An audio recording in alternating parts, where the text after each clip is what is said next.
एक और बंदा आता है, इसका नाम है रॉबर्ट कोच या रॉबर्ट कोख, असल में जर्मन जबान में है तो कोख उसका नाम है। इसने जनाब germ theory of disease propose की। ठीक है, अब थ्योरी हमने बात की थी कि हम कैसे बनाते हैं। लुइस पास्चर ने दिखाया कि ये बीमारी जनाब फाउल कॉलरा जो है वो जरासीम से हो रहा है। किसी और ने दिखाया कोई और बीमारी फलाने जरासीम की वजह से हो रही है, कोई और बीमारी फलाने जरासीम की वजह से हो रही है।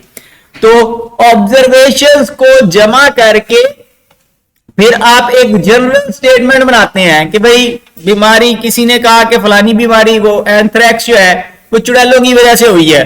ठीक है, चुड़ैलें रात को भेड़ों को पड़ गई और उसकी वजह से उनके नाक से मुंह से खून निकल रहा था, सारी मर गई हैं। ठीक है, या मुर्गियां आपने रखी हुई थी इकट्ठी, रात को सारी मर गई हैं, तो किसी ने जादू किया होगा या कोई और इस तरह का चक्कर हुआ है। ठीक है, तो एक जगह से आपने एंथ्रेक्स का दिखाया कि ये जनाब जरासीम की वजह से हो रही है, फलानी बीमारी जरासीम की वजह से हो रही है, फलानी बीमारी जरासीम की वजह से हो रही है। तो आहिस्ता आहिस्ता वो पुरानी कहानियां जो थी वो एक एक ऑब्जर्वेशन करके खत्म होती गई कि नहीं जी ये भी जरासीम से, ये भी जरासीम से, ये भी जरासीम से।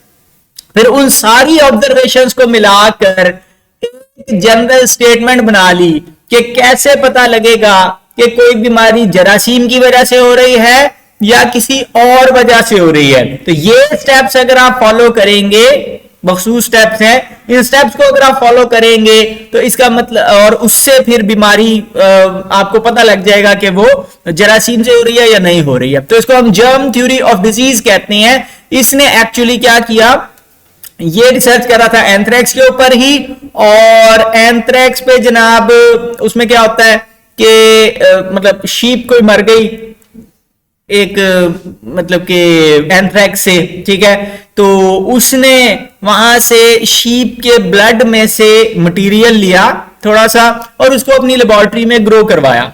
ग्रो कहां पे करवाए, तो ग्रो करवाने के लिए उसने एक फ्रेश शीप लिया जो ज़िबा किया हुआ, उसकी आंख निकाल ली।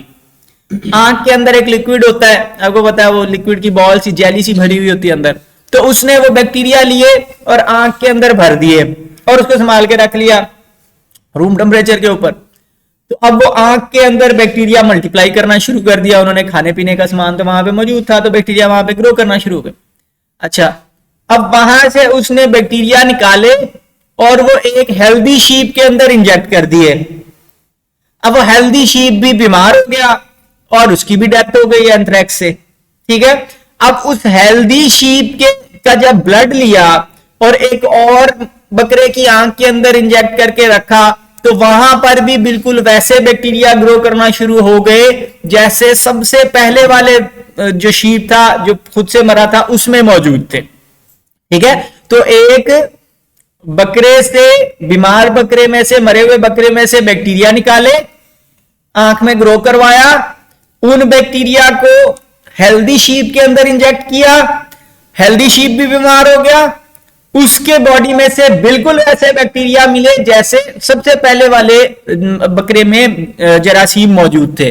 तो इसकी बुनियाद पर इसने जनाब germ theory of disease propose की। इसके 4 पोस्टुलेट्स हैं, इंपॉर्टेंट है, अक्सर औकात पेपर में पूछे जाते हैं शॉर्ट क्वेश्चन में।